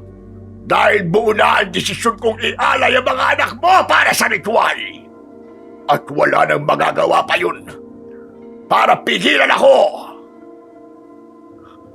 Ano? Aswang din si Mang Arturo? Hindi lang si Mang Arturo, kundi pati na rin ang asawa at mga anak niya. Kung ganun na ba ginagawa natin dito? Umalis na tayo, Tol! Tumakas na tayo habang nagkakainitan silang dalawa! Manahimik ka nga dyan! Dahil wala kang alam sa nangyayari. Kung gusto mong tumakas, ikaw na lang ang tumakas, total. Mukha ka rin namang walang maitutulong dito eh. Naiinip na ako, Arturo. Palabasin mo na ang mga anak mo kundi papatayin ko na ang asawa mo! Huwag mo kong sinusubukan! Nabigla kaming lahat nang mula sa kung saan ay lumabas si Efren na nasaan yung aswang. Sumampay ito bigla sa likod ni Alamid. Kinagat ni Efren ang gilid ng leeg ni Alamid na naging dahilan para bitiwan ito si Aling Lina. Nagwala si Alamid hanggang sa nahawakan nito si Efren. Buong puwersang binalibag ni Alamid sa lupa si Efren. Nag-anyong aswang si Mang Arturo at inatake niya bigla si Alamid. Nagsimula ang sagupan ng dalawang aswang. Nakatulala lang kami ni Jojo habang pinapanood ang pakikipaglaban ni Mang Arturo kay Alamid. Nang nasugatan ni Alamid si Mang Arturo, ay doon na ako tila nagising. Tol, umalis na tayo dito! Iligtas na natin ang sarili natin! Iwanan na natin ang mga yan! Dahil away aswang yan eh! Hindi tayo kasali dyan! Umalis ka kung gusto mo. Pero hindi ko pa pwedeng pabayaan si Mang Arturo at ang pamilya niya. Sa pagkakataong yon, ay naisip kong gamitin na ang medalyon ng lolo ko. Tumakbo ako papalapit kay Alamid habang hinuhubad ko ang medalyon na nakasabit sa aking leeg. Walang pagdadalawang isip na isinabit ko ang medalyon sa leeg ni Alamid at bigla siyang napaluhod habang sumisigaw. Ano to? Alisin mo sa akin to! Alisin mo to! Tignan mo, Mang Arturo! Totoo nga may kapangyarihan ng medalyon ko! Parang nanghihina na siya! Papatayin kita kapag hindi may dalis sa akin ito! Huwag ka nang umasa na aalisin ko yan sa'yo, hype ka! Akala mo siguro, wala kang kahinaan ha? Malas mo, dahil meron akong ganyang medalyon. Ngayon, wala na kaming gagawin kundi ang panoorin ang unti-unting pagkaubos ng lakas mo! Kahit sugatan, ay pilit pa rin tumayo si Mang Arturo. Lumapit siya kay Alamid. Nasa sandaling yon ay hindi na makagalaw mula sa pagkakaluhod. Ang tagal naming naging sunod-sunuran sa'yo. Pinili namin sundin ka dahil sa takot namin sa'yo. Pero tapos na ang pagkahari-harian mo, Alamid. Arturo, tulungan mo ako! Alisin mo ang medalyong ito! Nangangako ko na hindi ko nagagawing alay ang mga anak mo! Parang awa mo na! Tulungan mo ako! Sa tingin mo ba, ay maniniwala pa ako sa mga sinasabi mo? Matagal na kitang kilala, Alamid. Kung mayroong palig siya ng mga aswang kung sino ang pinakatuso, sigurado kung ikaw ang magwawagi. Pasensya na, pero kailangan mong mamatay upang mabawasan ang masasamang aswang na katulad mo! Itinaas ni Mang Arturo ang kanyang kamay at walang pagdadalawang isip na nilaslas niya ang leeg ni Alamid gamit ang matutulis niyang kuko. Bumulwak ang dugo mula sa sugat ni Alamid at padapa siyang bumagsak sa lupa. Ilang segundo namin siyang tinignan kung gagalaw pa siya, pero tuluyan na siyang binawian ng buhay sa ginawa ni Mang Arturo. Unti-unting bumalik si Mang Arturo sa pagiging tao at lumabas na rin si Biboy sa kanyang pinagtataguan. Masayang nagyakap si Mang Arturo at ang pamilya niya. Nang humarap si Mang Arturo sa akin, ay kita ko sa mukha niya ang matinding kasiyahan. Tapos na ang kalbaryo nating lahat. Wala nang demonyong si Alamid. At yun ay dahil sa iyo, Rico. Kung hindi dahil sa medalyon mo, sigurado ko na magtatagumpay si Alamid na patayin tayong lahat. Walang anuman po. Pero sa lolo ko po tayo dapat magpasalamat. Kasi kung di dahil sa kanya, ay hindi ako magkakaroon ng ganong medalyon. Grabe, tol! Hindi ko alam na kaya mong gawin yun ah! Ang galing mo! Manahimik ka!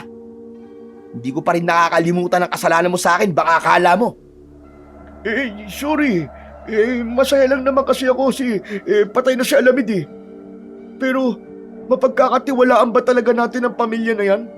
Kung pati pala sila ay mga aswang din? Mas may tiwala pa nga ako sa kanila kahit mga aswang sila. Kesa naman sa'yo. Hindi mo alam kung ano ang totoong kwento nila. Kaya manahimik ka na lang. Tama na yan. Huwag na kayong mag-away. Dapat ay maging masaya tayo. Dahil patay na si Alamid. Tama-tama, malapit na mag-umaga. Hanapin na natin ang daan pabalik sa kalsada para mabilis tayong makahingi ng tulong. Teka, sandali lang po, Mang Arturo. Kukunin ko lang po ang medalyon ko kay Alamid. Hindi ko po pwedeng iwanan yan dahil pamana pa sa akin yan ng lolo ko eh. Matapos kong makuha ang medalyon, ay naglakad na kami pabalik sa kalsada. Hindi pa rin ako makapaniwala sa nangyari sa nagdaang gabi. Pakiramdam ko ay nasa loob lamang ako ng isang mahaba at masamang panaginip. Hindi nagtagal ay natanaw na nga namin ang kalsada. Ang buong akala namin ay ligtas na kami, pero napahinto ako sa paglalakad nang may naramdaman akong nakasunod sa amin. Mabilis akong lumingon at nanlaki ang mga mata ko nang nakita ko ang dugoang si Alamid na pasugod sa akin. Dahil sa pagkakabigla ay hindi ko magawang makagalaw kagad. Ngunit bago pa man makalapit si Alamid sa akin, ay itinulak ako ni Jojo. Kaya sa tiyan niya bumaon ang matutulis na kuko ni Alamid. Mabilis kong dinampot ang isang malapad na bato at malakas ko yung hinampas sa likod ng ulo ni Alamid. Sa lakas ng pagkakahampas ko nun, ay halos mabasag ko na ang kanyang bungo. Bumagsak si Alamid sa lupa at sa pagkakataong yon ay sigurado na kami na patay na siya. Humandusay sa lupa si Jojo habang sapuko ang kanyang tiyan na may sugat. Lumuhod ako sa harapan niya at may pag-aalala kong hinawakan ang kanyang kamay. Jo! Anak ng putya ka naman, bakit mo ginawa yun? Kahit kailan talagang di ka nag-iisip eh. Okay lang, Tol. Sobrang laki ng kasalanan ko sa'yo eh. At kahit ibigay ko ang sarili kong buhay sa'yo, kulang pa yun para makabawi ako sa'yo. Huwag ka na magsalita. At baka makasama pa yan sa'yo. Mang Arturo, tulungan niyo po akong buhatin si Jojo. Ako na lang ang magbubuhat sa kanya. Sa tingin ko naman kaya ko siyang buhatin mag-isa. Binuhat ni Mang Arturo si Jojo hanggang sa nakarating na kaming lahat sa gilid ng kalsada. Hindi pa rin ako makapaniwala na ibinuwis ni Jojo ang buhay niya para sa akin. Alam ko na nakokonsensya siya sa kasalanan niya sa akin, pero hindi ko lubos maisip na gagawin niya ang bagay na yon. Sa awa naman ng Diyos, isang sasakyan ang dumaan na agad huminto nang nakita kami. Pinasakay kami ng driver ng sasakyan na yon at dinala niya kaming lahat sa isang ospital. Pagdating sa ospital, ay agad kaming inasikaso ng mga doktor at nurse.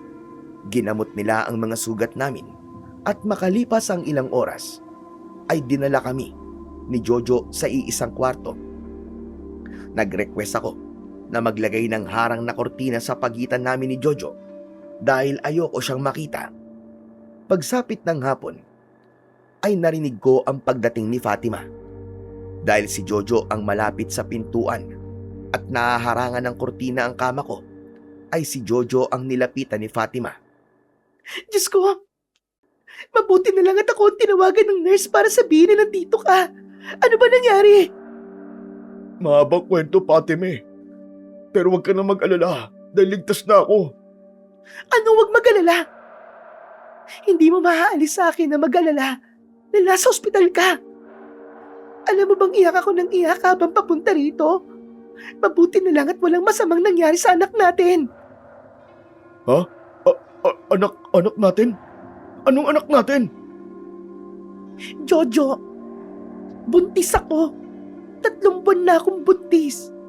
Sigurado ako na ikaw ang ama nito dahil kalahating taon na kaming hindi nagsisiping ni Rico. Ang plano ko sana ay sasabihin sa ito sa pag-uwi mo sa bahay. Pero hindi ka naman nakauwi dahil sa nangyaring ito. Pakiramdam ko ay sinuntok ako ng paulit-ulit sa dibdib sa narinig kong yon. At nang dahil doon, kahit masakit, ay tinanggap ko na lang na wala na talagang pag-asa na magkabalikan pa kami ni Fatima. Tumayo ako at nagpakita ako kina Jojo at Fatima. Gulat na gulat si Fatima nang nakita niya ako. Rico? Anong ginagawa mo rito? Fatima, kasama ko siya nung naaksidente yung bus na minamaneho ko.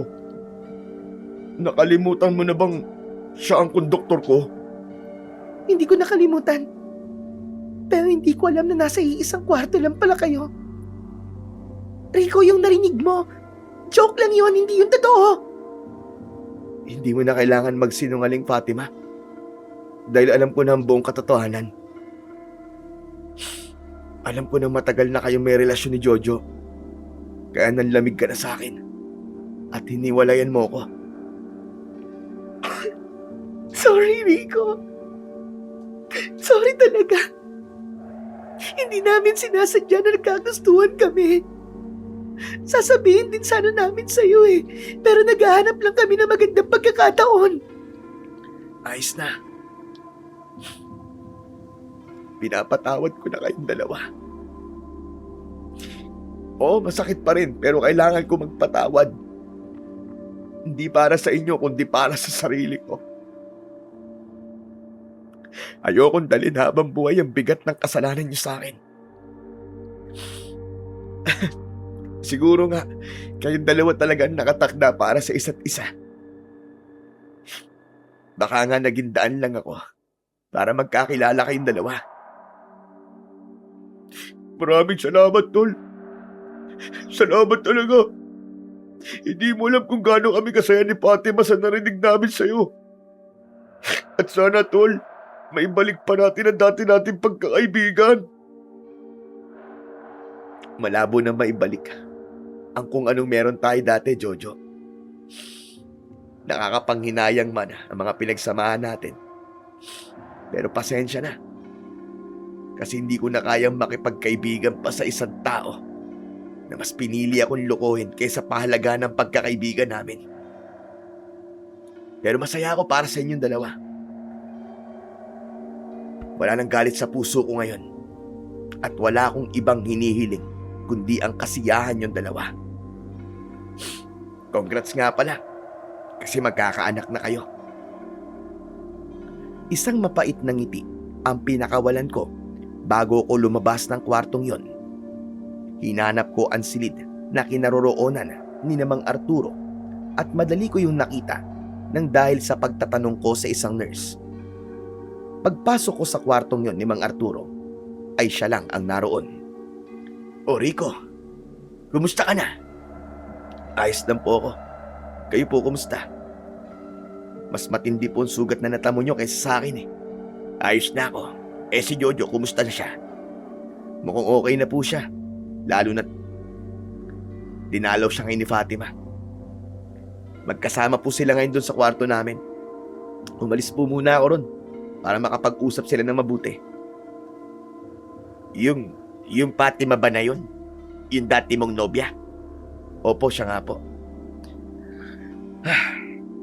Buntis po siya ngayon at si Jojo po ang ama. Sigurado ko na napakasakit ng nararamdaman mo ngayon.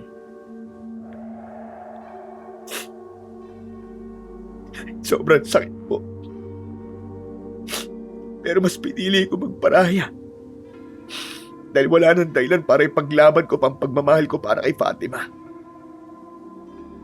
Saka na-realize ko po na totoo ang sinabi niyo sa akin.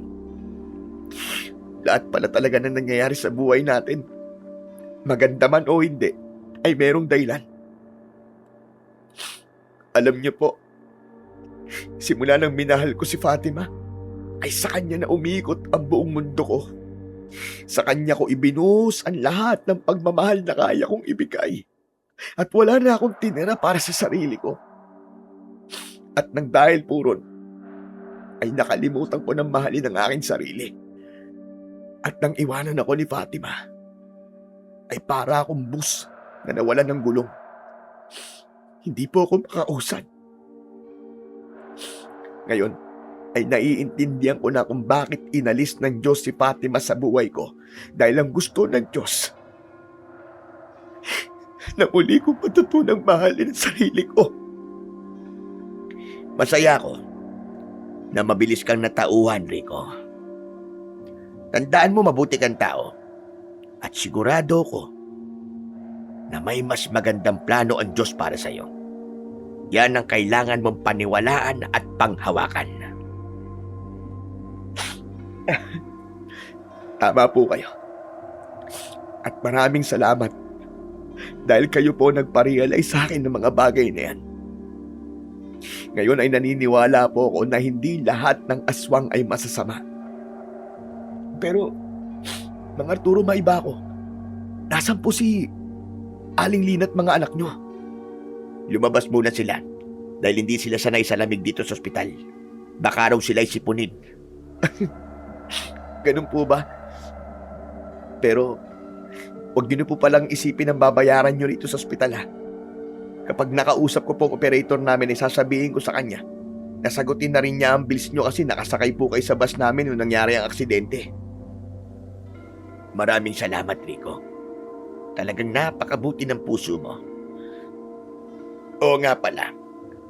Sigurado ko natatanungin tayo ng mga pulis tungkol sa nangyari.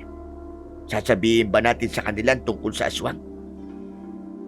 Hindi po nila tayo paniniwalaan kapag ganyan ang sinabi natin.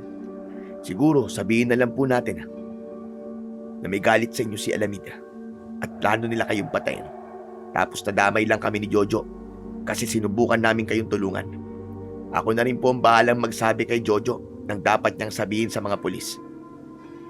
Pero ano nga po pala ang plano niyo kapag nakalabas na kayo rito sa ospital?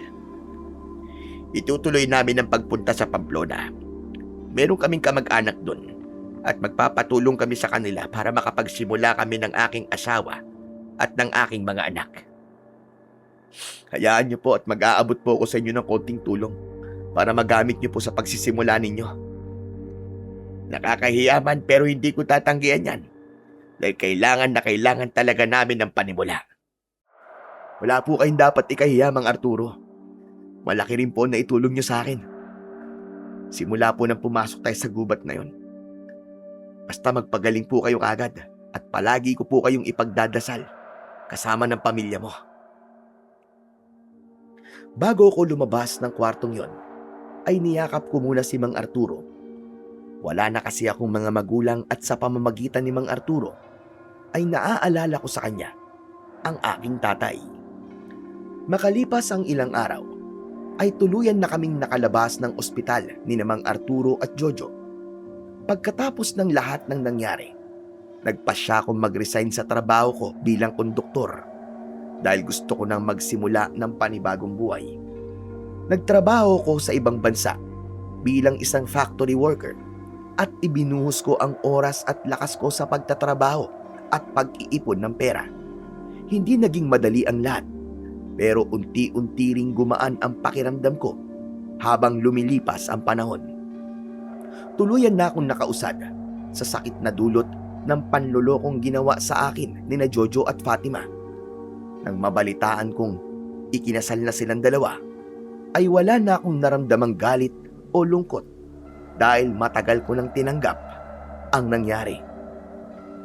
Matapos ang halos 6 na taong pagtatrabaho sa ibang bansa, ay nakauwi rin ako sa Pilipinas at nakapagpatayo ng mas malaki at mas magandang bahay. Nagsimula rin ako ng sarili kong negosyo na naging daan para magkaroon ako ng komportabling buhay. Hindi nagtagal ay muli akong umibig sa isang babaeng tunay na nagbigay sa akin ng respeto at pagmamahal. Nagpakasal kami at biniyayaan kami ng 2 anak na lalaki. Sa wakas, masasabi kong masaya na ang buhay ko at nagpapasalamat ako sa lahat ng pinagdaanan ko. Natutunan kong mahalaga ang magpatawad. Hindi para sa mga taong nanakit sa akin, kundi para mapalaya ko ang sarili ko sa galit at sakit. Hanggang dito na lang po ang aking kwento, Sir Blair. Sana ay nakapagbigay po ko ng inspirasyon at aral sa mga tagapakinig nyo. Maraming salamat po at naway lahat tayo ay manalo sa mga laban natin sa buhay at pagpalain tayo ng ating Panginoong may kapal. Maraming salamat po sa walang sawa niyo pong pakikinig at pagsuporta sa aking YouTube channel na The Voice Addict. Sana po ay mag-subscribe din po kayo. At i-hit niyo na rin po ang notification bell para palagi po kayong updated sa aking mga kwento. At sana mag-iwan na rin po kayo ng comment kung nagustuhan niyo ba o hindi ang aking kwento at kung ano ang gusto niyong sabihin. Muli, maraming salamat po sa inyo. Hanggang sa muli, mga idol.